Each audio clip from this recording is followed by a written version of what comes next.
بسم الله الرحمن الرحيم الحمد لله رب العالمين وبه نستعين على أمر الدنيا والدين والصلاة والسلام على أشرف الأنبياء والمرسلين وعلى آله وأصحابه ومن تبعهم بإحسان إلى يوم الدين أما بعد. Para hadirin kaum muslimin dan muslimah yang dirahmati dan dimuliakan oleh Allah Subhanahu wa taala. Alhamdulillah pada pagi hari ini kita masih diberikan taufik dan pertolongan oleh Allah Subhanahu wa taala untuk melakukan salah satu ibadah yang mulia, ibadah yang syarat dengan pahala, yaitu thalabul ilm, yaitu menuntut ilmu agama, belajar agama. Dan senantiasa kita memohon kepada Allah ilmu yang bermanfaat, dan kita berlindung kepada Allah dari ilmu yang tidak bermanfaat. Pada kesempatan pagi hari ini, yaitu Ahad yang ketiga, kita melanjutkan pembahasan dari kitab Al-Kabair. Kitab Al-Kabair yaitu dosa-dosa besar. Pada pertemuan-pertemuan sebelumnya kita telah membahas dua dosa besar. Yang pertama adalah kesyirikan, yang kedua dosa apa? Membunuh atau pembunuhan. Ini sudah kita bahas. Kemudian dosa besar yang ketiga yaitu as-sihr, yaitu sihir. Langsung saja kita baca keterangan atau penjelasan yang dibawakan oleh Al-Imam Adz-Dzahabi rahimahullahu ta'ala dalam kitab beliau Al-Kabair. Beliau mengatakan Al-Kabiratus Salisatu, dosa besar yang ketiga adalah sihir. Jadi sihir ini salah satu dosa besar, dan sihir ini masih tersebar di masyarakat kita di Indonesia. Tersebar dengan marak, tersebar dengan luas, khususnya di masyarakat pedesaan. Ini masih terjadi.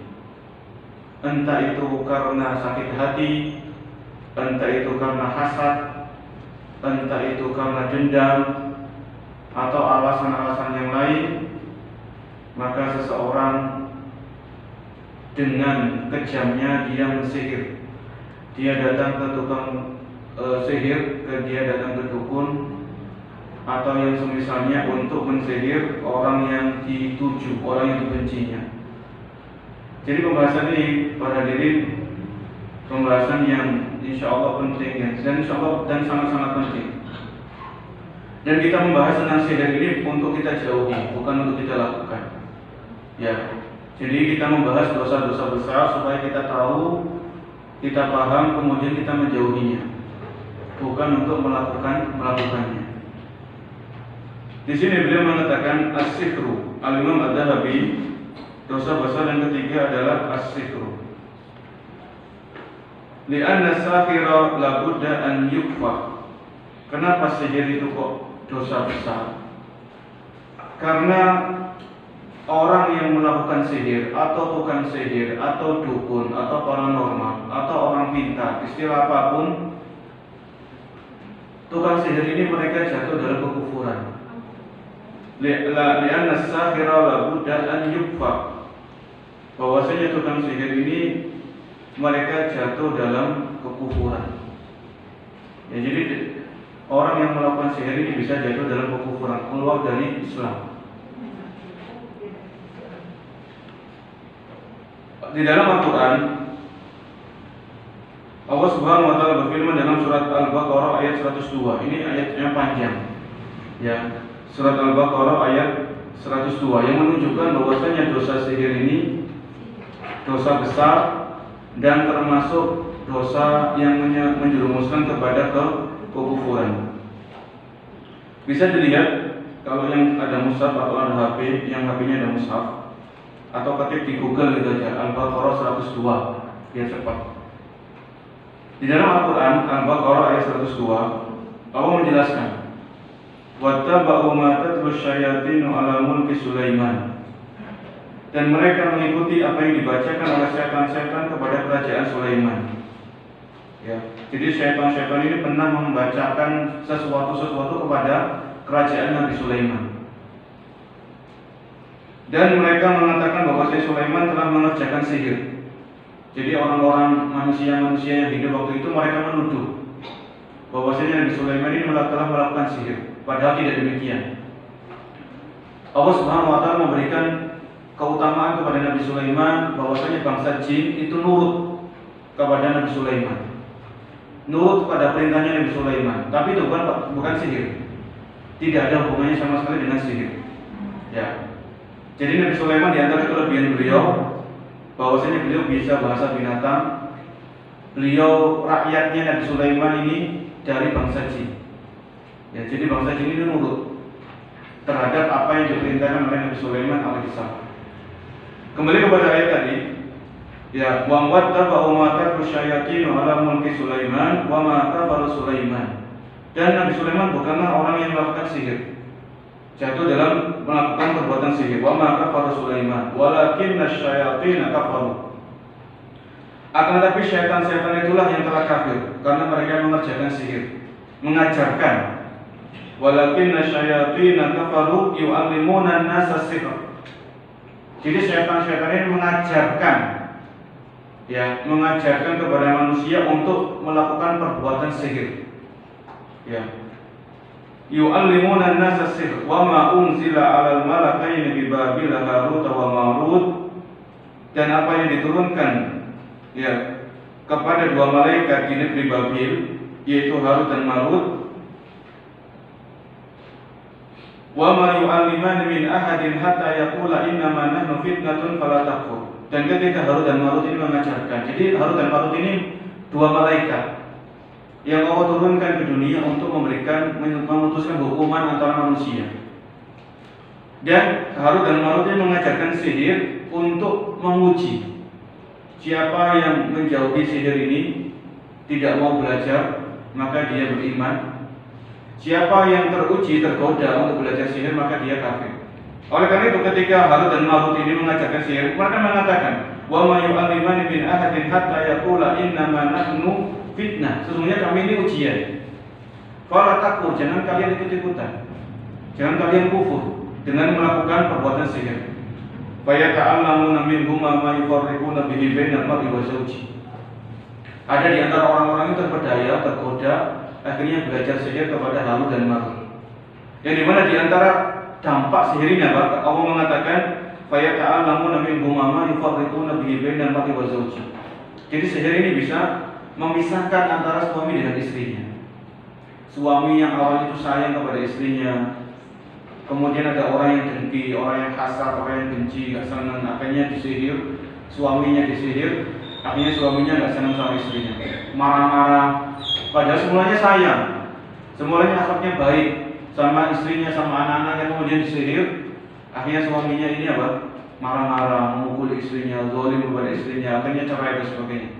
Ini berarti sihir itu ada pada jemaah. Sihir itu benar-benar ada hakikatnya, bukan khayalan. Karena Allah menjelaskan dalam ayat ini Al-Baqarah 102, fa yata'allamuna minhum ma yufarriquna bihi bainal mar'i wa zawji. Dengan sihir itu mereka bisa memisahkan antara seorang suami dengan istrinya. Ya, seorang suami dengan apa? Dengan istrinya. Ya, bukan hanya suami dan istri, bahkan anak dan bapak bisa dijadikan pertengkar. Ya, tukaran, enggak akur. Ya, karena sihir juga. Ya, antara saudara kandung, kakak beradik itu bisa jadikan tukaran karena dampak dari sihir ini. Ya, insya Allah nanti akan kita bahas di akhir materi cara membentengi diri dan keluarga dari sihir. Cara membentengi diri dan keluarga kita dari pengaruh jahat tukang-tukang sihir yang disebutkan oleh para ahli ilmu dalam pembahasan mereka. Ya, masih dalam ayat ini ya. Al-Baqarah 102, karena ayat ini berkaitan dengan pembahasan kita. Allah jelaskan dengan tegas dalam masalah sihir ini dalam Al-Baqarah 102. Wa ma hum bidarrin bihi min ahadin illa biidznillah. Dan mereka, tukang-tukang sihir ini tidak bisa memberikan pengaruh jahat, tidak bisa memberikan dampak illa biidznillah, kecuali dengan izin Allah Subhanahu wa taala. Ya, jadi tukang sihir ini bisa membuat celaka orang yang dituju atau calon korbannya. Ini tukang sihir ini bisa melakukan itu karena izin Allah Subhanahu wa taala. Bukan semata-mata karena kehebatan tukang sihir ini tadi. Wa ma yaitu dari wa yata'allamu ma yadurruhum wa la yanfa'uhum. Mereka telah belajar apa yang membahayakan mereka dan tidak bermanfaat bagi mereka. Jadi sihir ini enggak bermanfaat sama sekali. Justru membahayakan orang yang belajar sihir ini dunia dan akhirat. Walaqad alimu man ishtarahu wa lahu fil akhirati min khalaq wa la bi'sa ma sharu fi anfusihim law kanu ya'lamun. Jadi nanti bisa dilihat lagi disimak lagi di Al-Baqarah ayat 102. Ya. Yang dijemah jelas-jelas ketika malaikat Babil Harut dan Marut ya yang diturunkan Allah di Babilonia.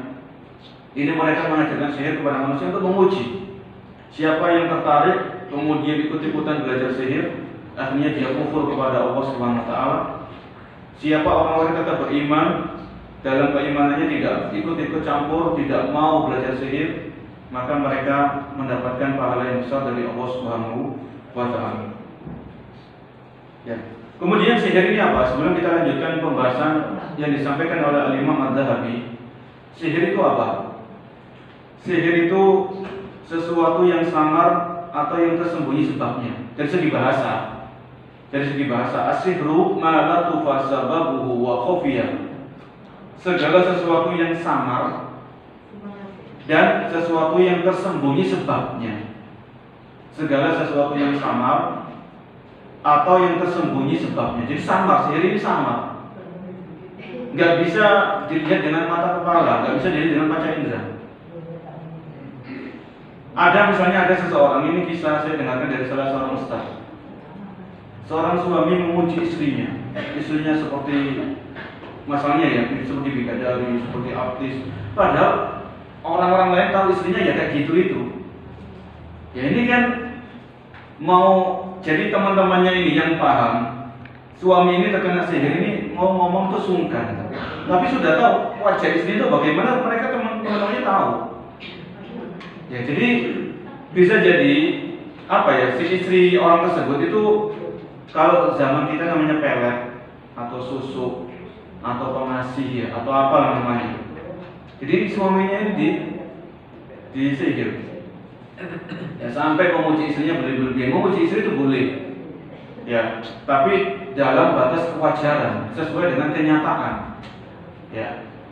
Jangan terlalu berlebihan sehingga si istri juga nanti bisa lupa diri, lupa kata, bisa sombong, bisa ujub dan lain sebagainya. Jadi sihir itu para jemaah sesuatu yang tersembunyi atau samar sebabnya. Orang saling mencintai tiba-tiba benci, nggak tahu sebabnya kenapa. Ya. Setelah misalnya suami istri yang semulanya saling mencintai, kok tiba-tiba membenci ini? Padahal setelah evaluasi diri, selama ini muamalahnya baik-baik saja, akhlaknya baik, suaminya menjalankan kewajibannya sebagai suami, si istri juga menjalankan kewajibannya sebagai seorang istri, sama-sama menjalankan kewajiban. Nah, tiba-tiba kok ada faktor X yang tersembunyi, kemudian rumah tangga ini menjadi berantakan. Ini namanya sihir dari segi bahasa, segala sesuatu yang samar atau tersembunyi sebabnya. Dari segi istilah, ya, sebagaimana penjelasan Al-Imam Ibnu Qudamah. Al-Imam Ibnu Qudamah rahimahullah ta'ala. Sihir adalah ikatan tali dan mantra-mantra yang diucapkan atau ditulis oleh tukang sihir untuk menyakiti orang yang disihir, mempengaruhi badannya atau hatinya atau akalnya dengan tanpa berhubungan langsung dengannya. Kami ulangi. Ibnu Qudamah rahimahullah menjelaskan sihir itu apa sih? Sihir adalah ikatan tali, buhul-buhul itu ya, atau mantra-mantra yang dibaca atau ditulis oleh tukang sihir untuk menyakiti orang yang disihir. Tujuannya untuk asalnya memang menyakiti, bahkan bisa tujuannya untuk membunuh, itu bisa menyakiti pokoknya ya, atau mempengaruhi badannya jadi sakit-sakit ya, atau mempengaruhi hatinya orang tadi yang disihir, hatinya yang sebelumnya saling mencintai jadi saling membenci, ini hatinya dipengaruhi, atau akalnya ya, atau akalnya, dengan tanpa berhubungan langsung dengan orang tersebut. Jadi tukang sihirnya, misalnya tukang sihirnya di Banyuwangi, yang disihir itu di Surabaya. Tukang sihir ini nggak pernah ketemu langsung sama orang yang disihir, nggak pernah ketemu langsung, nggak pernah ngobrol, nggak pernah jabat tangan, nggak pernah telepon-teleponan, tanpa berhubung langsung dengan orang yang dituju. Ya. Kemudian masih perkataan yang lebih utama. Atau tukang sihir itu melakukan sesuatu yang digunakan sebagai sarana untuk permintaan tolong kepada syaitan dalam menyakiti orang-orang yang disihir. Ya, jadi tukang sihir ini biasanya mereka memiliki sarana atau wasilah, entah itu foto misalnya. Ya, jadi tukang sihir ini punya foto orang yang dituju siapa, fotonya diambil, kemudian dibacakan mantra-mantra atau buhul-buhul. Atau terkadang bukan hanya dibaca tapi ditulisi. Tulisannya bahasa Arab tapi nggak bisa dipahami, nggak bisa dibaca, nahwu sorofnya juga nggak jelas, pokoknya tulisan. Ya, kemudian tukang sihir ini pasti ketika menjalankan misi jahatnya itu dia minta tolong kepada syaitan. Ya. Dan syaitan ini tidak akan tunduk, tidak akan memenuhi permintaan manusia kecuali manusia itu harus kufur kepada Allah Subhanahu wa taala. Entah itu dengan menginjak-injak Al-Quran, menduduki Al-Quran, menyobek-nyobek Al-Quran, dicampur dengan darah haid. Pokoknya sesuatu yang keji, sesuatu yang jahat. Ya, pernah dalam sebuah video itu di Arab Saudi. Di Arab Saudi ini pemerintahnya sangat tegas. Mereka punya Kementerian Amar Ma'ruf Nahi Munkar, divisi Amar Ma'ruf Nahi Munkar. Yang diantara tugas mereka cari dukun-dukun, cari, pokoknya dikejar. Dukun ini nggak bisa bebas di Saudi Arabia. Kemudian ada yang tangkap, dibongkar rumahnya, ya kayak gitu, keji. Al-Quran disobek-sobek, campur dengan sesuatu yang najis. Ya. Pokoknya orang yang bergelimang dalam dunia sihir, entah itu tukang sihir atau dukun atau yang semisal dengan mereka pasti melakukan perbuatan-perbuatan yang di situ menjadikan dia kufur kepada Allah Subhanahu wa taala. Ya, ini tadi perkataan Al-Imam Ibnu Qudamah, kurang lebih penjelasan tentang sihir itu bagaimana dalam istilah Islam. Ya, dalam istilah syariat, sihir itu seperti ucapan-ucapan atau buhul-buhul atau mantra-mantra yang ditulis atau dibacakan tukang sihir untuk menyakiti orang yang dituju. Ya, menyakiti orang yang dituju. Kemudian kita lanjutkan kembali kepada perkataan Al-Imam Az-Zahabi dalam kitab beliau ini. Wa ma bisyaitonil mal'un gharadun fi ta'limihi al-insana as-sihra illa liyushrika bihi. Dan syaitan ini, kata Al-Imam Az-Zahabi, syaitan ini tidaklah mengajarkan kepada manusia ilmu sihir kecuali supaya manusia ini, muslim ini, dia melakukan kesyirikan kepada Allah Subhanahu wa taala. Ya, syirik, melakukan kesyirikan, melakukan kufuran, itu syaitan itu baru mau nurut. Baru mau menuruti permintaan dari orang tadi yang mau belajar tentang sihir atau mau menyihir. Jadi dukun-dukun itu mereka tidak bisa mensihir, tidak bisa melakukan santet, tenung, atau yang semisalnya, kecuali mereka minta tolong ada hubungan erat dengan syaitan dan bala tentaranya. Ya. Dan memang tujuan syaitan ini menggelincirkan anak Adam alaihissalam. Dan ini sudah sumpahnya syaitan. Ya. Allah Subhanahu wa taala menjelaskan dalam Al-Qur'an, la ughwiyannahum ajmain. Yang ada dalam Al-Qur'an itu Allah Subhanahu wa taala menyebutkan tentang bagaimana syaitan ini bersumpah. untuk menyesatkan anak keturunan Adam alaihissalam. Ya. Dan Allah Subhanahu wa taala juga mengingatkan, aduun mubin, syaitan ini musuh yang nyata bagi kita.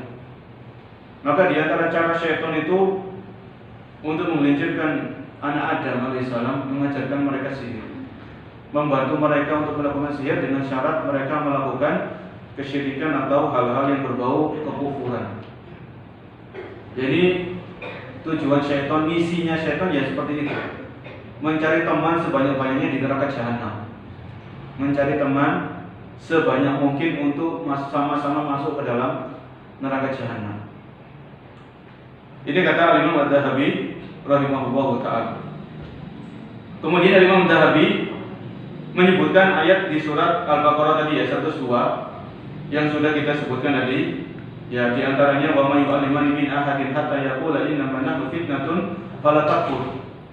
Dan Harut dan Marut ketika mereka mengajarkan sihir kepada manusia, mereka sudah mewanti-wanti, innama nahnu fitnah, sesungguhnya kami adalah ujian bagi kalian, fala takfur, jangan kalian sampai kufur, jangan kalian itu murtad ya kepada Allah Subhanahu wa taala. Fatara khalqan katsiran minad dullal yadkhuluna fi sihri wa yadunnunahu haraman. Kemudian Imam Dzahabi mengatakan fatara khalqan katsiran minad dullal yadkhuluna fi sihri wa yadunnunahu haraman faqat. Imam Dzahabi mengatakan ini di zaman beliau ya, abad ke-7, sekitar tahun 700-an. Ini zaman beliau. Bagaimana dengan zaman kita? Beliau mengatakan, dan Anda bisa melihat, Anda bisa menyaksikan banyak orang yang jatuh dalam dunia sihir ini ketika orang itu hanya mengira bahwa sihir itu cuma hukumnya haram, tidak sampai derajat kepada kekufuran. Ya. Jadi beda ya, sesuatu itu haram tapi tidak sampai derajat kekufuran atau murtad atau syirik, atau sesuatu itu haram plus bisa menjerumuskan kepada kekufuran. Ya, ini dibedakan. Karena kenapa sebagian orang di zaman beliau Imam Dzahabi ini, sebagian orang, kebanyakan orang itu melakukan sihir, belajar ilmu sihir, atau mempraktekkan ilmu sihir, atau datang ke tukang sihir karena mereka menyangka bahwasannya melakukan sihir, belajar sihir, mempraktekkan sihir itu cuma perkara yang diharamkan dan tidak sampai kepada derajat kekufuran. Ini sebabnya. Ya, wa yadunnunahu haraman faqat, mereka menyangka, mereka mengira cuma sesuatu yang diharamkan saja. Ya. Wa ma yashuruna annahu al-kufr. Mereka tidak tahu, mereka tidak sadar. Mereka tidak tahu bahwa sihir ini bisa menjerumuskan mereka dalam jurang-jurang kekufuran. Ya, jurang-jurang kekufuran. Fa yadkhuluna fi ta'limi as-simya wa amaliha wa hiya mahdus sihr. Dan mereka pun menggampangkan masalah sihir ini. Menggampangkan. Karena dengan anggapan itu cuma sesuatu yang diharamkan, tidak sampai kepada kekufuran. Ini bahayanya orang itu kalau tidak tahu, nggak mau belajar agama. Ya, jauh dari ilmu, jauh dari ahli ilmu, jauh dari majelis ilmu, sehingga mereka bisa menggampangkan sesuatu, padahal sesuatu itu bisa menyeret mereka dalam jurang-jurang kekufuran. Ya. Wa fi aqdil mar'i an zawjihi fa huwa sihrun. Ya. Dan ada orang yang menghalangi sampai dalam Imam Dzahabi mengatakan di sini, wa fi aqdil mar'i an zawjatihi wa huwa sihrun. Ada orang-orang itu yang menghalangi seorang suami untuk berhubungan dengan istrinya. Ya mohon maaf, ada seorang suami ketika mau berhubungan sama istrinya itu nggak bisa, karena disihir, suaminya disihir, nggak bisa. Ini kata Imam Dzahabi dan buku beliau. Ya, ini zaman beliau ya, bukan zaman kita. Mungkin zaman kita lebih parah lagi bisa jadi. Ya, wa fi mahabbati zawji li imra'atihi wa fi bughdiha wa bughdihi. Dan untuk menjadikan seorang suami cinta kepada istrinya atau benci kepada istrinya, ini bisa karena pengaruh sihir. Wa ashbahu dzalika bi kalimatin majhulatin aktsaruha syirkun wa dhallal. Ya.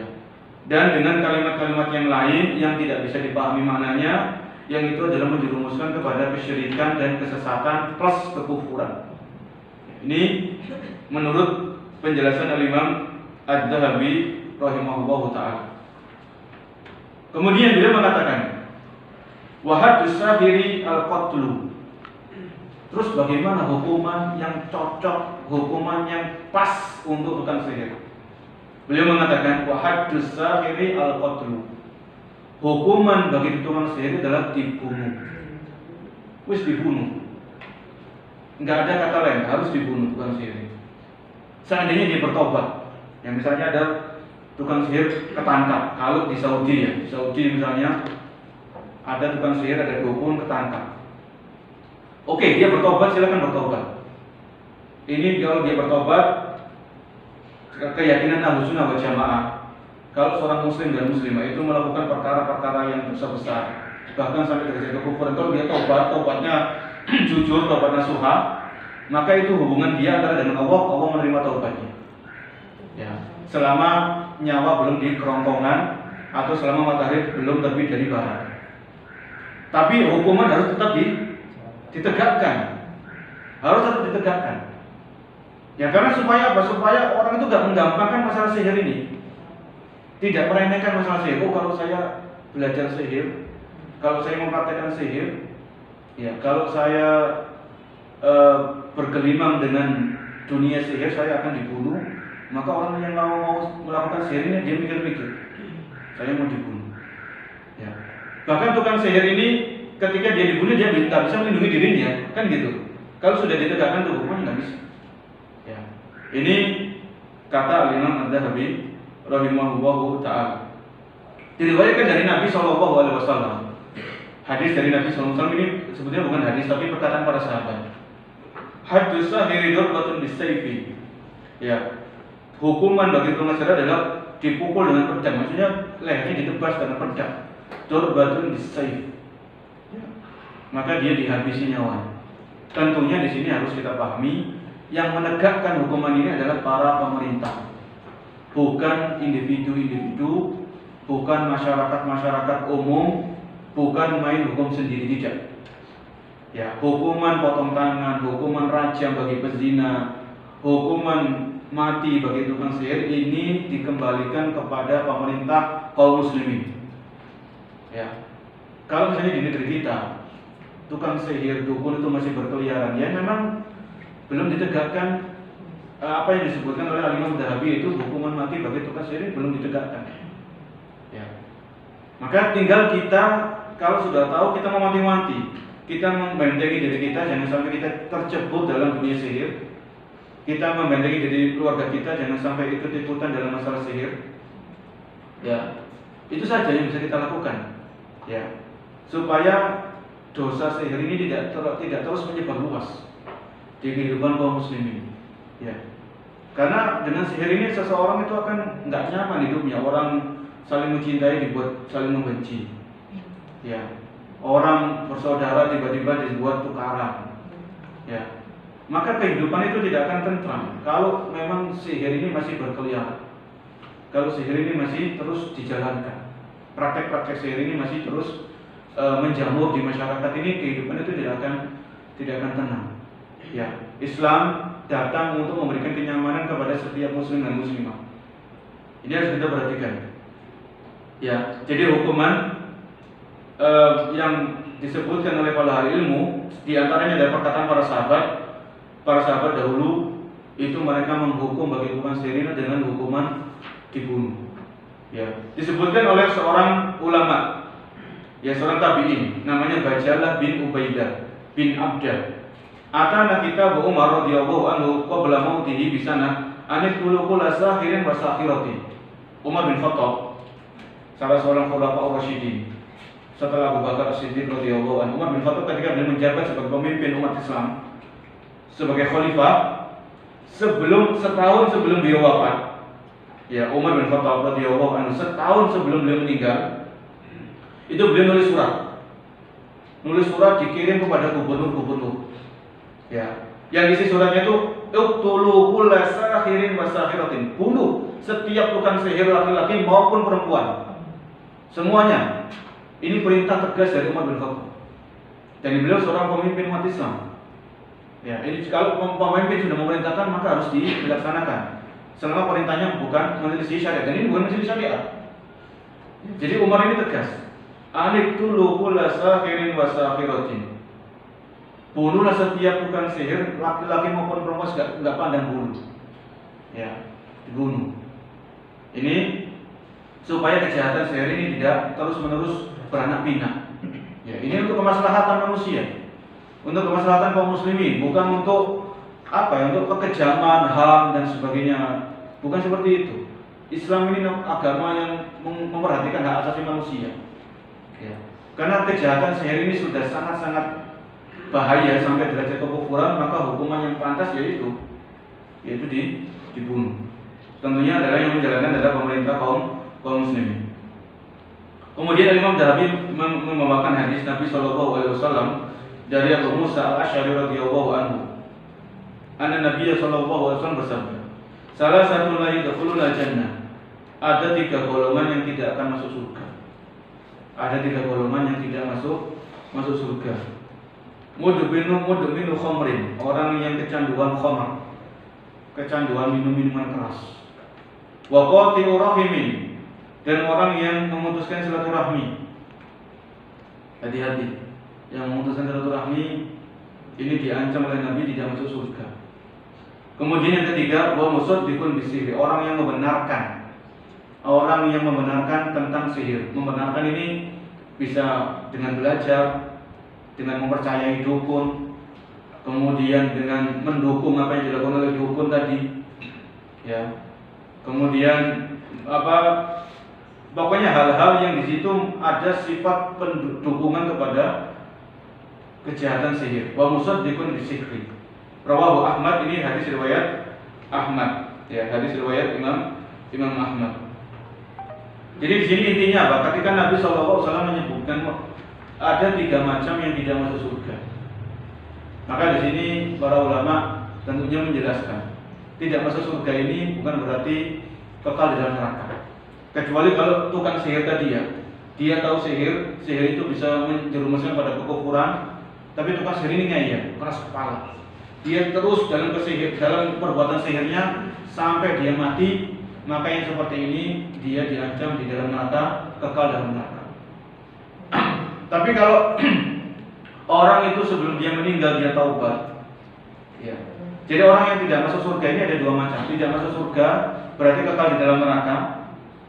Tidak masuk surga itu maksudnya tidak masuk surga secara langsung, tapi mampir dulu ke neraka. Tapi ujung-ujungnya nanti Allah Subhanahu Wa Taala yang Maha Pengasih Maha Penyayang memberikan kesempatan orang tadi untuk masuk ke dalam surga.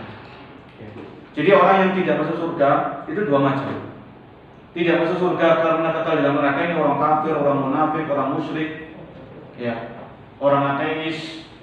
Ini yang pertama. Orang yang kedua yang tidak masuk surga, maksudnya tidak masuk surga secara langsung, tapi dia harus diceburkan dulu dalam neraka sampai dosanya itu habis. Baru diizinkan oleh Allah masuk dalam surga. Ya, tapi dua-duanya tetap pilihan yang pahit. Orang itu kalau di dalam neraka 1 hari saja itu sudah naudzubillah ya, 1 hari di neraka beda dengan 1 hari di penjara dunia. Penjara dunia walaupun sekejam-kejamnya penjara di dunia itu tidak bisa menandingi dahsyatnya azab Allah dalam nerakanya. Ya, waquduhan nasu wal hijarah. Bahan bakarnya neraka ini ya manusia dan batuan. Ya, manusia dan batu-batuan. Ya, makanya kita nggak mungkin bisa mampu untuk menahan siksa neraka ini, nggak bisa. Wong api dunia saja, kita nggak mampu menahan panasnya kok. Ya, api dunia. Bagaimana dengan api neraka?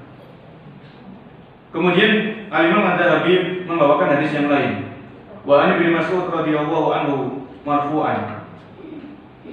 Hadis ini diriwayatkan oleh Abu bin Mas'ud radhiyallahu anhu secara marfu'. Ar-ruqa wa tamaima wa tiwalatu syirkun. Ruqyah, ya. Ruqyah dan jimat-jimat dan tiwalah itu termasuk kesyirikan. Ya. Ruqyah. Jadi ada ruqyah itu yang mengatakan pada kesyirikan itu ada. Ada ruqyah yang syar'i, ada ruqyah yang berbau dengan dunia syirik itu ada. Ini yang dimaksud oleh Nabi. Ar-ruqyah wa tamaim dan jimat-jimat, wat tiwalah, dan tiwalah itu adalah salah satu pintu-pintu adalah perbuatan syirik. Rawahu Ahmad wa Abu Dawud. Hadis riwayat Ahmad dan Abu Dawud. Tiwala itu apa? Disebutkan oleh Nabi di sini, tiwala itu termasuk syirik. Tiwala itu naun minas sihri. Tiwala itu salah satu jenis dari sihir. Salah satu bentuk sihir itu namanya tiwala. Wa huwa tahbibul mar'ati ila zauji. Tahbib. Ya, tahbibul mar'ati ila zauj, menjadikan seorang wanita itu cinta kepada suaminya. Menjadikan seorang wanita yang semula itu benci menjadi cinta kepada suaminya. Misalnya ya, nggak tahu ini terjadi di masyarakat atau tidak. Misalnya ada anak muda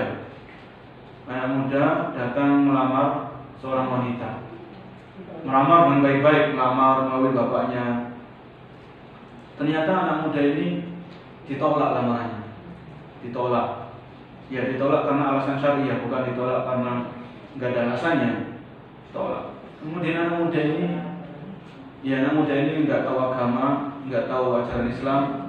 Ya dia Muslim, tapi datang ke dukun misalnya, ke paranormal, atau istilahnya orang pintar. Akhirnya wanita tadi yang menolak lamarannya disihir. Akhirnya lama-lama wanita itu jadikan cinta, senang kepada laki-laki tadi. Akhirnya dinikahkan. Ya tetap kayak gitu, dinikahkan, tapi dalam keadaan wanita itu sudah disihir. Nah, ini kan sangat-sangat membahayakan. Sangat-sangat membahayakan di dunia sebelum di akhirat. Ya, dunia saja seperti itu, apalagi di akhirat. Ya, jadi ketika seorang tukang sihir itu dibunuh, ya mudah-mudahan dengan hukuman ini dia bisa meringankan hukumannya nanti di akhirat. Seperti seorang pencuri.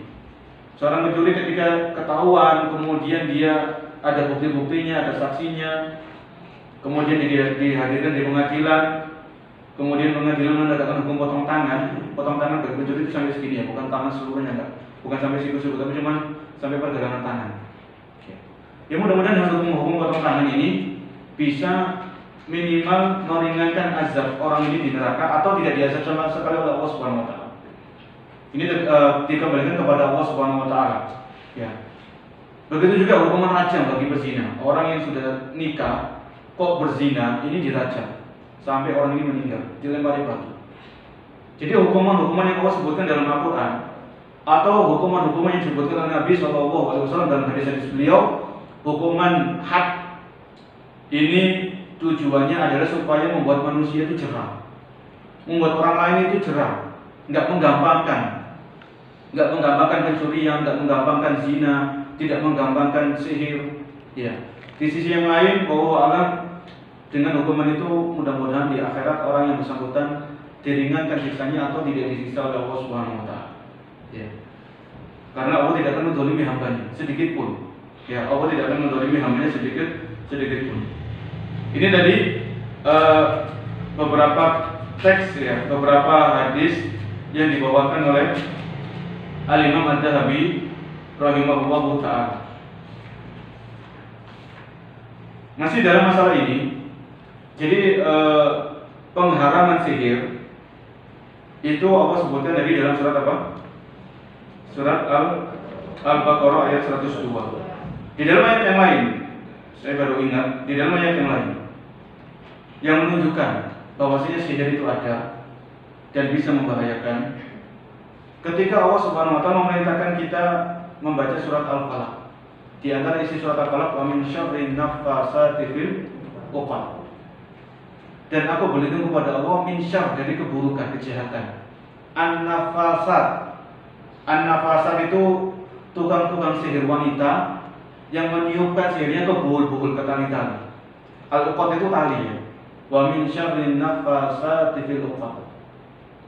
Dan aku berlindung kepada Allah. Ya, qul a'udzu birabbil falaq, min syarri ma khalaq, wa min syarri ghasiqin idza waqab, wa min syarri nafasati fil 'uqad. Ya, aku berlindung kepada Allah dari kejahatan, keburukan tukang sihir wanita ketika mereka meniupkan sihirnya di buhul-buhul, di tali-tali. Ya.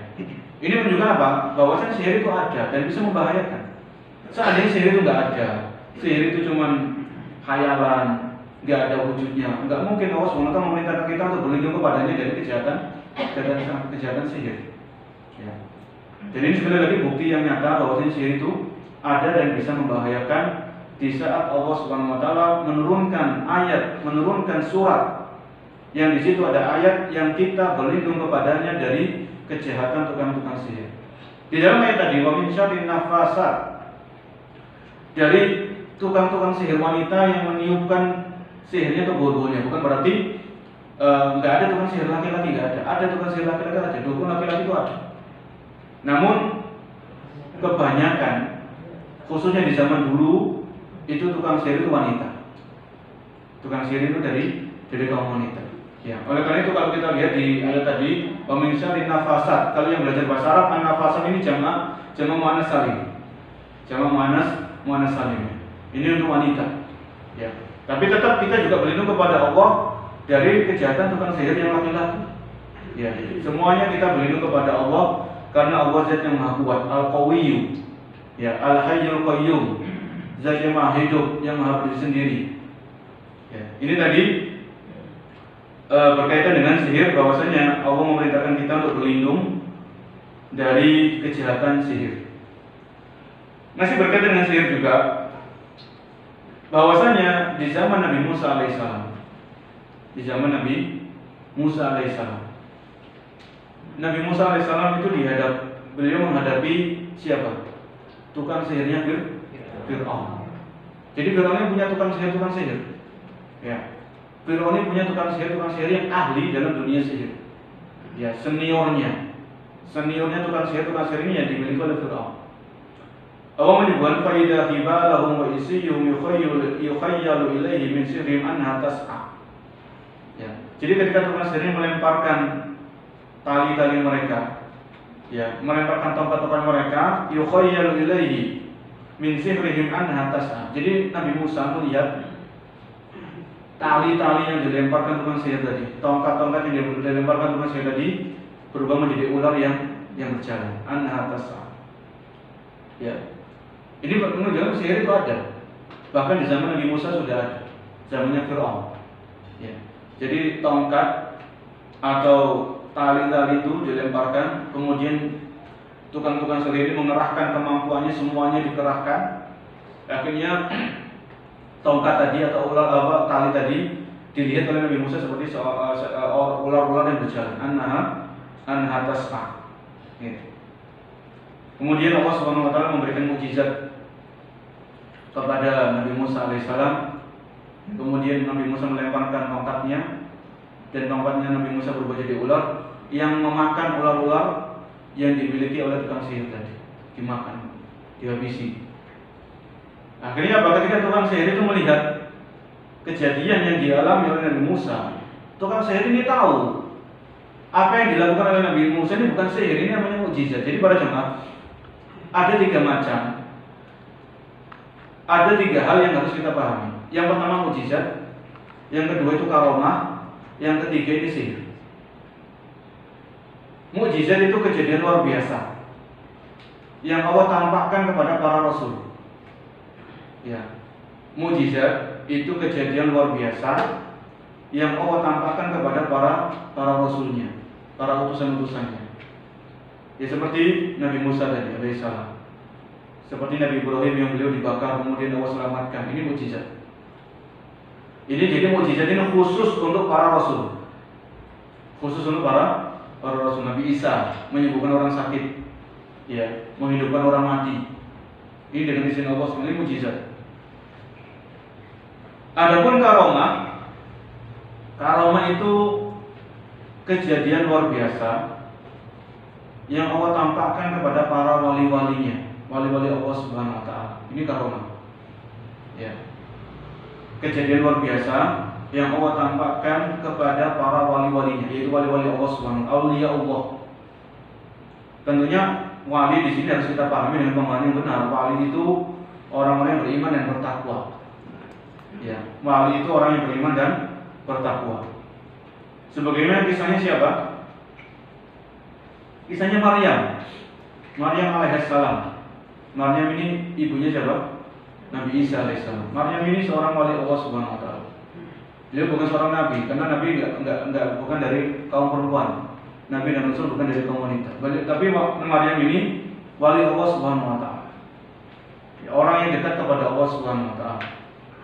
Maryam ini, ketika Maryam ini beribadah di mihrabnya, di tempat ibadahnya, maka Nabi Zakaria itu masuk ke tempat ibadahnya Maryam. Di situ ada buah-buahan. Anna laki hadza. Nabi Zakaria bertanya, Anna laki hadza. Dari mana kau mendapatkan semuanya ini, wahai Maryam? Qalat huwa min indillah. Ini semuanya datangnya dari Allah Subhanahu wa taala. Maryam ini enggak kemana-mana, enggak ke pasar, enggak keluar dari tempat mihrabnya. Allah datangkan rezeki. Itu sebutkan oleh Allah sebutkan dalam surat Al-Imran. Ya, Anna laki hadza qalat huwa min indillah. Ya. Jadi ini karamah. Kemudian sihir, kalau sihir ini kejadian luar biasa yang Allah berikan kepada para syaitan, syaitan iblis dan semisal mereka. Jadi kembali kepada tadi ya, ketika tukang sihir Fir'aun itu melihat apa yang dilakukan oleh Nabi Musa dengan izin Allah Subhanahu wa taala, maka tukang sihir ini langsung beriman. Ya. Mereka langsung sujud kepada Allah Subhanahu wa taala. Qalu amanna bi rabbi Harun wa Musa. Ya. Pokoknya intinya tukang sihir ini langsung mereka sujud kepada Allah Subhanahu wa taala. Fir'aun yang tahu kejadian itu, tukang-tukang sihirnya kok tiba-tiba beriman kepada Allah, marah. Ya, diancam untuk disalib. Lauqat di anna aydiyakum wa arjulakum min khilaf. Ya, jadi diancam untuk dibunuh tukang-tukang sihir. Tapi tukang-tukang sihir ini enggak peduli. Karena apa? Karena sudah beriman. Iman kalau sudah masuk ke dalam hati, kuat, menancap dalam hati, nyawa pun enggak ada nilai. Silakan kalau wahai Fir'aun, kalau bahasa kita, silakan kamu bunuh kami semuanya. Kami enggak peduli, karena kami sudah beriman kepada Allah. Ya, kami beriman kepada Allah Subhanahu wa taala. Qaulullah dhair. Ya, ini menunjukkan bahwasanya sihir ini ada para jemaah. Jadi itu pernah terjadi di zaman Nabi Musa alaihissalam. Waja'u bisihrin azim. Banyak di dalam Al-Quran Allah menyebutkan kisahnya Nabi Musa ini di berbagai macam surat. Ya, ini di antara keistimewaan kisahnya Nabi Musa. Bukan berarti nabi-nabi yang lain tidak istimewa kisahnya.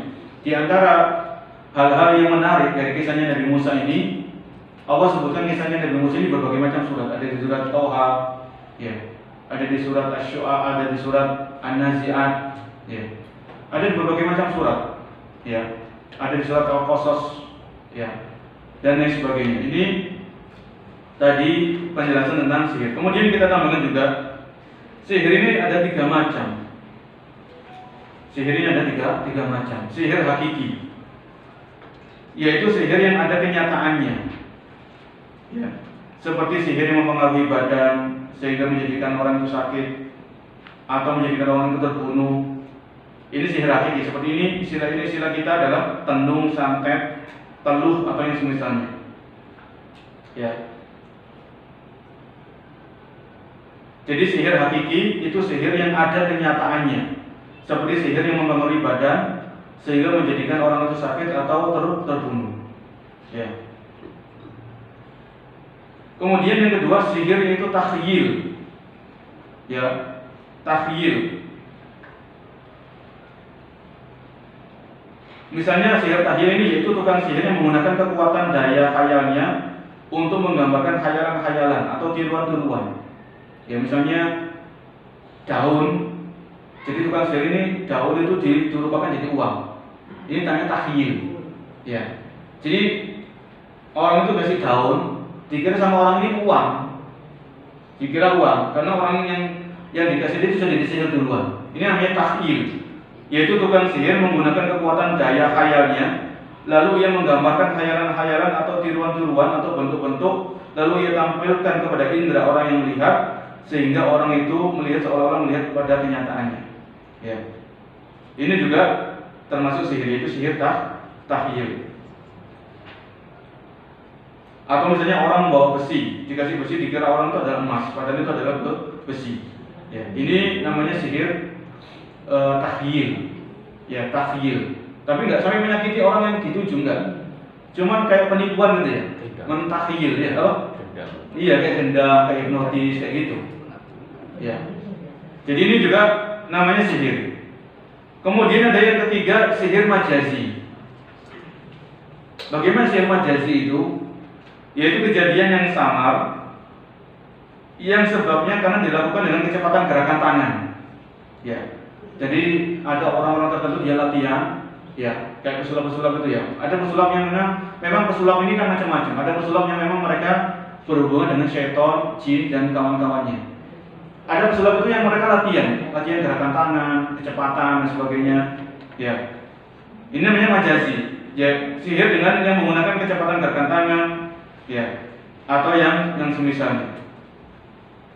Ada juga terkadang orang yang disebutkan dalam sebuah hadis, Nabi SAW pernah bersabda, wa inna minal bayani la sihra. Sesungguhnya dalam penjelasan, dalam retorika itu ada semacam jenis sihirnya.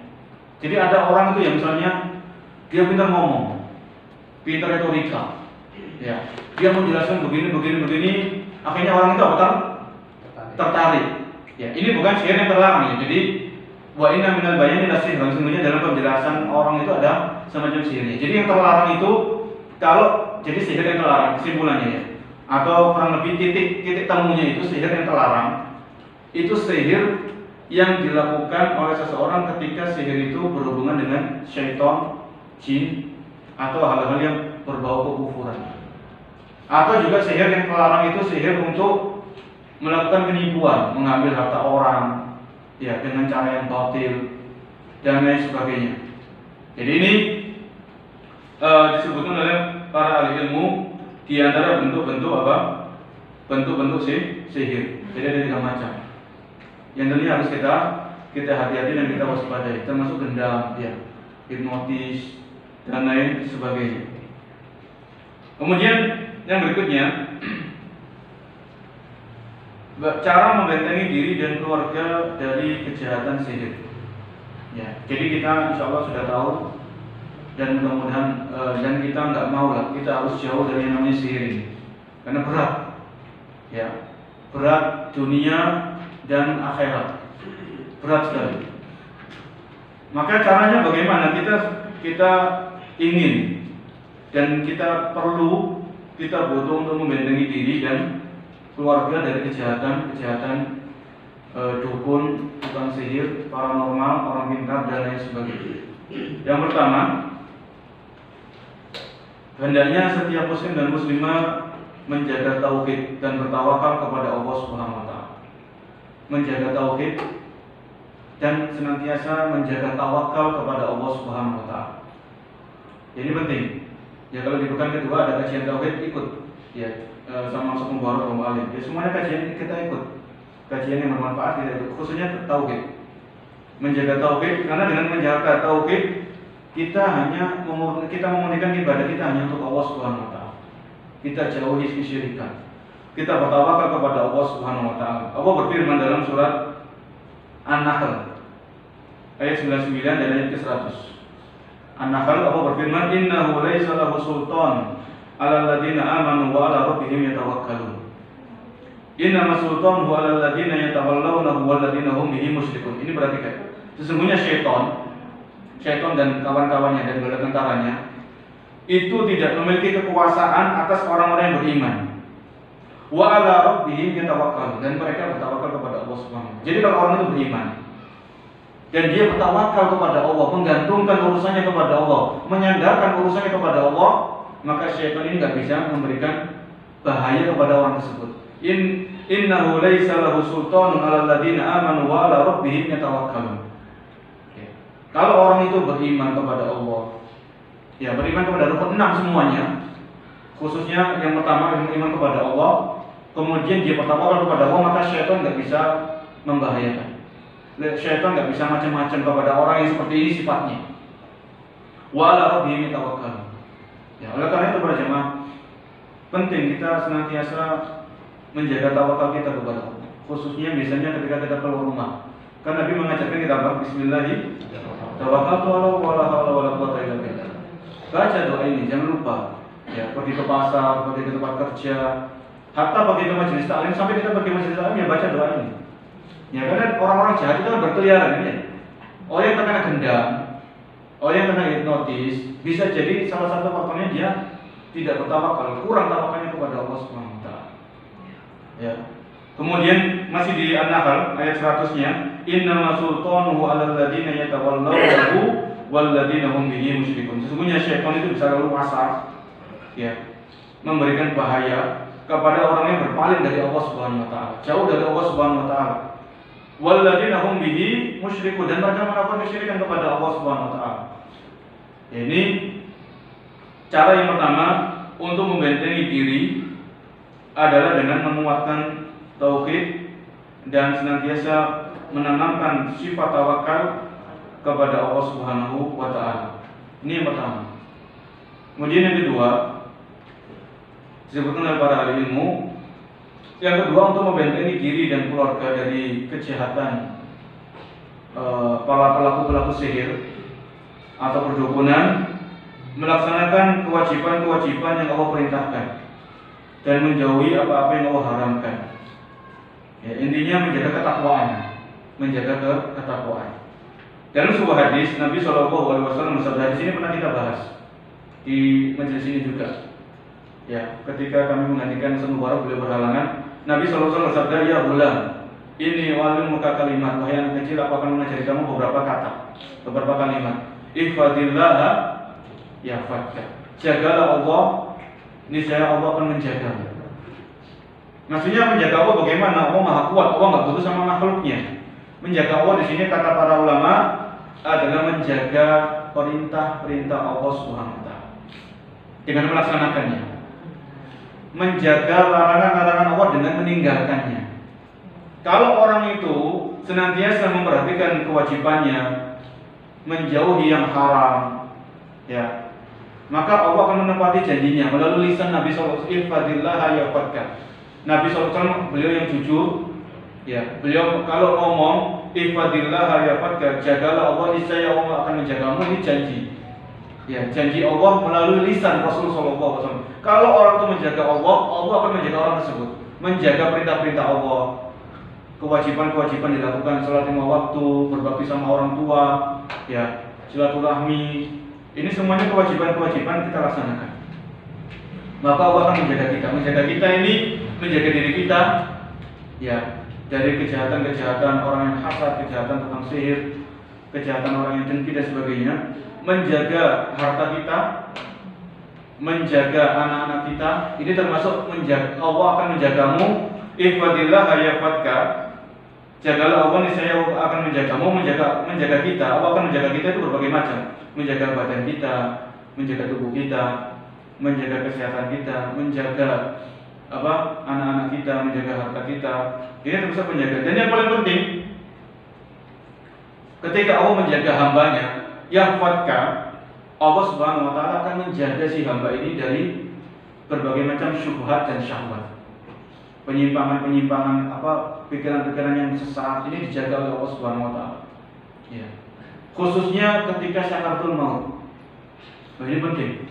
Kalau orang itu semasa hidupnya mulai balik misalnya, sampai orang ini sakaratul maut, dia menjaga perintah-perintah Allah, menjauhi larangan-larangan Allah, maka Allah akan mudahkan orang ini mati dengan husnul khotimah. Itu termasuk penjagaan Allah Subhanahu wa taala. Disebutnya para ilmu, yang paling penting Allah menjaga agama kita. Kita nggak sampai murtad, nggak sampai pindah agama, ya, nggak sampai mati husnul khotimah. Penjagaan agama ini penting. Ya. Ini termasuk kecukupan hadis tadi. Jadi hadis ini hadis yang ketika Nabi memberikan ujangan ini kepada Abdullah bin Abbas, ihfadillah yafatka, ini luas maknanya. Jadi kalau kita dekat kepada Allah, senantiasa berusaha menjalankan perintah-perintahnya, khususnya yang wajib, kemudian yang sunnah, dan kita berusaha semaksimal mungkin menjauhi larangan-larangannya yang haram, kemudian yang makruh, maka Allah berjanji akan menjaga kita. Ini yang kedua. Kemudian yang ketiga, tidak membiarkan anak-anak berkeliaran saat matahari akan terbenam. Ya, Nabi SAW bersabda, ini terjemahannya ya, teks Arabnya tidak langsung saja ke terjemahannya. Jika malam telah masuk, Jika kalian berada di sore hari, maka tahanlah anak-anak kalian, sesungguhnya setan berkeliaran pada waktu itu. Ya, tatkala malam telah datang sejenak, maka lepaskanlah mereka. Jadi waktu-waktu setan berkeliaran ini Nabi SAW yang mengatakan, Nabi bersabda, beliau bersabda berlandaskan wahyu dari Allah Subhanahu Wa Taala. Hadis riwayat Muslim, Bukhari dan Muslim.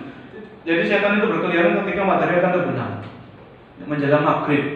Ya, jadi kalau kita punya anak kita main di luar, ya silakan main di luar, tapi waktu-waktu menjelang maghrib ini suruh mereka masuk, tutup pintunya, ya tutup jendelanya. Kalau memang setelah maghrib mau diajak keluar silakan, mau main lagi, mau ikut taklim misalnya kan ada kajian pada maghrib, nggak masalah. Tapi menjelang maghrib ini di situ setan-setan berkeliaran. Jadi kalau ada orang yang melakukan sihir pas waktu sebelum maghrib ini, ya memang setan itu berkeliaran waktu itu. Ya ini petunjuk dari Rasul Alaihissalam supaya anak-anak kita juga tidak terkena kejahatan sihir. Ya kemudian yang keempat, supaya seseorang itu dijauhkan, dihindarkan dari kejahatan sihir, membersihkan rumah dari patung-patung dan gambar-gambar yang bernyawa. Ya, membersihkan rumah kita dari patung-patung, patung makhluk hidup, makhluk bernyawa, dan gambar-gambar yang bernyawa, serta anjing. Ya, diriwayatkan dalam sebuah hadis yang sahih Nabi SAW bahwasanya beliau bersabda, sesungguhnya malaikat itu tidak akan masuk ke rumah yang di situ ada gambar-gambar, iya, gambar-gambar atau patung-patung yang bernyawa.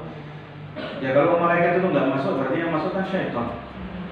Ya kalau sebuah rumah itu nggak dimasuki malaikat, ya kemungkinan yang lain dimasuki oleh syaitan dan bala tentaranya dan kawan-kawannya. Ya, ini penting yang keempat. Kemudian yang kelima, di antara faktor-faktor yang bisa kita perhatikan supaya kita dilindungi oleh syaitan, oleh dari kejahatan sihir, yang kelima, memperbanyak membaca Al-Quran. Ya, memperbanyak membaca Al-Quran di rumah kita masing-masing, dan menjaga zikir sehari-hari. Yang menjaga zikir sehari-hari, memperbanyak membaca Al-Quran di rumah kita masing-masing. Nabi SAW bersabda, ya, Nabi SAW bersabda, la taj'alu buyutakum maqabir. Janganlah kalian menjadikan rumah-rumah kalian seperti kuburan. Janganlah kalian menjadikan rumah-rumah kalian seperti kuburan. Ini Nabi melarang kita. Ya. Jadi Allah ngasih kita rumah. Rumah ini nikmat. Rumah ini nikmat dari Allah Subhanahu wa taala, karunia dari Allah Subhanahu wa taala. Enggak semua orang itu dikasih rumah, kan gitu ya. Ada orang yang masih tidur di emperan toko, masih ada. Sampai detik ini masih ada. Ada orang yang masih tidur di emperan jembatan, yang masih ada. Bawah kolong jembatan masih ada. Ada yang orang nggak tahu, masih ada juga di pinggir-pinggir kereta api. Mereka tidur di situ, ya ada. Nah, jadi rumah ini nikmat. Rumah ini anugerah, pemberian dari Allah Subhanahu wa taala. Walaupun itu ngontrak, nggak masalah. Nabi mengatakan, la taj'alu buyutakum maqabir. Jangan kalian menjadikan rumah-rumah kalian seperti kuburan. Ini ada dua makna. Rumah itu seperti kuburan. Kalau rumah itu dijadikan pemakaman, misalnya ada orang meninggal, pemilik rumahnya orang kaya, rumahnya besar. Wis, daripada orang ini dimakamkan di pemakaman umum, dimakamkan di sini aja. Di rumah ini juga halnya di situ ya. Dimakamkan di situ. Ini dilarang. La taj'alu buyutakum maqabir. Jangan kalian menjadikan rumah-rumah kalian seperti kuburan. Maksudnya jangan kalian mengubur seseorang di rumah kalian itu tadi. Kalau orang meninggal, muslim atau muslimah, dimakamkan di pemakaman kaum muslimin, di pemakaman umum, ya. Jangan dikubur di rumah itu. Ini dilarang oleh Nabi SAW. Ya. Makna yang lain, jangan kalian menjadikan rumah kalian seperti kuburan. Maksudnya, jangan kalian menjadikan rumah seperti kuburan. Kuburan itu apa? Kalau kita lihat kuburan itu bukan tempat untuk baca Al-Quran. Kuburan itu bukan tempat untuk sholat. Ya. Jadi kuburan itu apa sih? Kalau kuburan ya, di dalam Islam, sejauh yang kami ketahui, sesuai dengan petunjuk Rasul SAW, kita datang ke kuburan itu cuma 3 tujuannya. Yang pertama, mengamalkan perintah Nabi, yaitu ziarah kubur, karena Nabi memerintahkan kita ziarah kubur. Fazuruha. Ya. Kita ziarah kubur itu, jadi ziarah kubur itu termasuk ibadah dan diperintahkan oleh Nabi. Dan ini nggak harus kuburan yang jauh, kuburan yang dekat itu bisa. Yang kedua, kita ziarah kubur itu untuk mendoakan, untuk mengingat mati. Nabi mengatakan sallallahu alaihi wasallam, "Fa innaha tudzakirukumul akhirah." Karena dengan ziarah kubur kalian akan ingat akhirat. Tujuan yang kedua. Yang ketiga, untuk mendoakan saudara-saudara kita yang sudah mendahului kita. Itu cuma 3. Jadi tujuan ziarah kubur itu nggak ada yang keempat, cuma 3 toh. Yang pertama, mengamalkan perintah Nabi. Ini hukumnya sunnah ya. Wazuruha ini Nabi memerintahkan tapi anjuran, bukan sebuah kewajiban. Yang kedua, untuk apa tadi? Mengingat mati, mengingat akhirat, bekal kita sudah sampai mana. Yang ketiga, untuk mendoakan. Itu toh. Jadi nggak perlu kita baca Al-Quran, nggak perlu kita sholat tertentu di situ, nggak ada. Oleh karena itu ketika Nabi mengatakan, kita kembali kepada hadis ini ya, karena berkaitan dengan bahasan kita. La taj'alu buyutakum maqam. Jangan kalian menjadikan rumah kalian seperti kuburan. Kalau ada rumah, nggak ada bacaan Al-Quran, nggak ada murotal, nggak ada sholat sunnah, itu rumahnya persis seperti kuburan. Walaupun rumahnya mewah megah, pagarnya luks, pagarnya itu bagus, ada satpamnya, tapi kalau sepi dari bacaan Al-Quran, nggak ada sholat sunnah dikerjakan di rumah itu, ini namanya Nabi mengatakan rumah ini seperti kuburan. Ya. Kemudian Nabi mengatakan, inna syaitana yanfiru minal baitil ladzi tuqra'u fihi suratul Baqarah. Sesungguhnya syaitan itu akan lari dari sebuah rumah yang dibacakan di dalamnya surat Al-Baqarah. Ya. Jadi kalau rumah itu diramaikan dengan bacaan Al-Quran, suaminya baca, istrinya baca, anak-anaknya juga baca, ya, khususnya surat Al-Baqarah, maka rumah ini akan lari. Syaitan itu nggak mau menghuni rumah seperti ini. Ya, karena di situ dibacakan surat apa tadi? Al-Baqarah. Ya, surat Al-Baqarah ini kan panjang, ya panjang, 2 juz lebih ya. Ya nggak harus dalam 1 hari 1 malam. Ya bisa hari ini baca 100 ayat, besoknya 100 ayat. Yang penting surat Al-Baqarah ini dibacakan di rumah itu. Ya, jadi kalau ada yang beli rumah baru atau dapat rezeki beli rumah, bacakan surat Al-Baqarah. Nggak perlu kita menyembelih untuk jin penunggu rumah, kan biasanya masih ada itu. Nah, ini itu syirik juga itu. Itu kesyirikan, jelas-jelas kesyirikan. Ya, itu jauh dari petunjuk dan tuntunan Rasul alaihi salatu wassalam. Ya. Jadi misalnya ada rumah angker gitu ya, dijual murah, beli saja nggak apa-apa. Rumah angker gitu ya, serem, ya kita bersihkan dulu, kita bersihkan. Kemudian apa? Kita bacakan surat Al-Baqarah, kita sering-sering sholat sunnah. Kalau perlu adakan taklim di situ, ya. Kan rumah murah, lumayan gitu ya, rezeki ini. Ya, bersihkan, insya Allah. Rasul mengatakan, dari Rasul bersabda, bacakan surat Al-Baqarah, sesungguhnya syaitan itu akan lari dari rumah yang dibacakan dalam surat Al-Baqarah. Kemudian yang keenam, di antara faktor-faktor yang insya Allah menjauhkan kita, membentengi kita dan keluarga dari kejahatan sihir, kejahatan dukun dan kawan-kawan mereka, membaca doa-doa harian dan zikir pagi dan petang.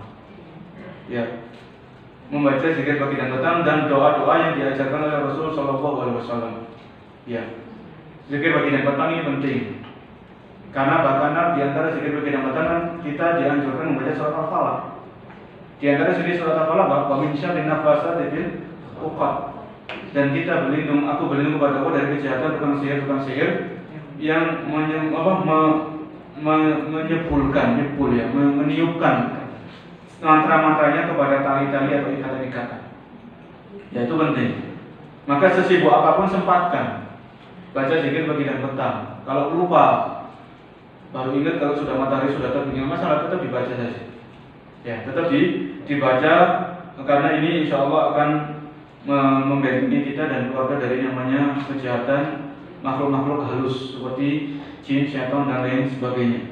Ya, termasuk doa-doa seharian, doa keluar rumah, doa masuk kamar mandi, doa keluar kamar mandi, ya, dan sebagainya. Segala macam doa dan zikir yang diajarkan oleh baginda Nabi Shallallahu Alaihi Wasallam itu kalau kita amalkan, kalau kita kerjakan penuh dengan keikhlasan, itu akan membantu kita terhindar dari kejahatan-kejahatan syaitan dan bala tentaranya. Kemudian yang ketujuh, yang terakhir ini ya, di antara faktor-faktor atau hal-hal penting yang insya Allah dengan izin Allah akan menjauhkan kita, melindungi kita dari kejahatan sihir, memakan 7 butir kurma ajwa. Nabi SAW bersabda, man tusabbiha kulla yawmin sab'ata maratin ajwatan lam yadurruhu fi dzalikal yawm summun wala sihrun. Barang siapa yang di pagi hari atau pada hari itu, ya pada setiap pagi memakan 7 kurma ajwa, lam yadurruhu fi dzalikal yawm, maka tidak akan membahayakan orang tersebut apapun, baik itu racun ataupun sihir. Ya. Ini kurma ajwa yang memiliki keutamaan bisa membentengi seseorang dari sihir. Kemudian yang berikutnya, bagaimana kalau orang itu tersihir, sudah berusaha membentengi diri, ya mungkin karena kelalaian atau kelupaan, khususnya misalnya ketika wanita itu sedang haid, maka dia nggak sholat, yang memang nggak boleh sholat. Mungkin dia jarang baca Al-Quran. Akhirnya ada orang-orang yang jahat menebarkan sihirnya. Jadi kalau orang itu terkena sihir, nggak boleh diobati dengan sihir. Misalnya orang terkena sihir, kesurupan, apa tiba-tiba rumah tangganya itu kok eker-ekeran. Akhirnya suami istri ini atau mertuanya atau orang tua dari suami istri ini mengajak anaknya datang ke dukun, ini nggak boleh. Ya, mengobati sihir dengan sihir yang semisal ini nggak boleh. Ini dilarang, ini haram. Nabi SAW pernah bersabda, man ata kahinan aw arrafan, ya, fasaddaqahu faqad kafara bima unzila Muhammadin sallallahu alaihi wasallam. Barang siapa yang mendatangi dukun, mendatangi tukang paranormal, ya, kemudian membenarkan apa yang diucapkan oleh dukun tadi, maka dia adalah kafir. Faqad kafara bima unzila ala Muhammad, maka dia adalah kafir terhadap apa yang diturunkan Allah kepada Nabi Muhammad, kafir terhadap Al-Quran. Ya. Jadi jangan mengobati sihir dengan sihir yang semisal. Ya, kalau memang orang itu Allah takdirkan terkena sihir, maka jangan kita mengobati dengan sihir yang semisal. Terus bagaimana pengobatannya? Pengobatannya adalah melakukan ruqyah syar'iyyah. Ruqyah syar'iyyah itu misalnya dengan membacakan ayat kursi, membacakan Al-Ikhlas, Al-Falaq, An-Nas, membacakan Al-Fatihah, ya. Atau yang semisalnya, atau membacakan doa-doa yang diajarkan oleh Rasulullah SAW. Ya. Jadi ruqyah syariah ini boleh. Yang pertama, seseorang boleh melakukan ruqyah syariah itu ada syarat-syaratnya. Yang pertama, kalau ruqyah itu bersumber dari Al-Quran dan hadis, harus. Ya. Jadi kalau kita datang ke tukang ruqyah, kemudian tukang ruqyah ini baca sesuatu kok gak jelas, apa ayat Al-Quran juga bukan, hadis juga bukan, pokoknya sesuatu yang nggak bisa dipahami. Ya, kalau kita tanyakan ini Al-Quran di surat mana, dia nggak bisa jawab misalnya. Bahwa ini hati-hati, ini tanda-tanda ini bukan peruqyah yang syar'i, tapi dia adalah tukang sihir juga. Ya, dukun juga, tapi berkedok dengan ruqyah syar'i. Ya, jadi syarat ruqyah syar'i itu harus bersumber dari Al-Quran atau dari hadis-hadis Nabi Sallallahu Alaihi Wasallam. Kalau pakai bahasa Arab, dengan bahasa Arab yang bisa dipahami, ya, bisa dipahami maknanya. Kemudian yang kedua, ketika ruqyah syariah ini harus diyakini bahwasanya kesembuhan itu datangnya dari Allah Subhanahu Wa Taala. Ya, bukan karena kepandaian si ahli ruqyah. Ini bahaya kalau seseorang itu meyakini saya sembuh ini karena ruqyahnya orang ini masya Allah mantap orangnya. Oh, nggak boleh. Ya. Jadi tetap orang yang meruqyah dan yang diruqyah sama-sama harus tawakal kepada Allah, meyakini kesembuhan datangnya dari Allah Subhanahu Wa Taala. Ya. Jadi kalau si ahli ruqyah ini seandainya orang ini bisa sembuh, dia nggak akan lucu. Kesembuhan datangnya dari Allah Subhanahu Wa Taala. Saya cuma berusaha, saya bisa membantu. Ya. Tapi tetap yang menyembuhkan hanya Allah Subhanahu wa Ta'ala. Memang yang bisa menghilangkan sihir dari orang tersebut hanya Allah Subhanahu wa Ta'ala. Ya. Begitu juga orang yang diruqyah tadi, yang terkena sihir, ketika dia diruqyah, Kemudian dia yakin Allah yang menyembuhkan, maka dia bersyukur kepada Allah Subhanahu wa taala yang telah menyembuhkan diri orang tersebut tadi. Ya.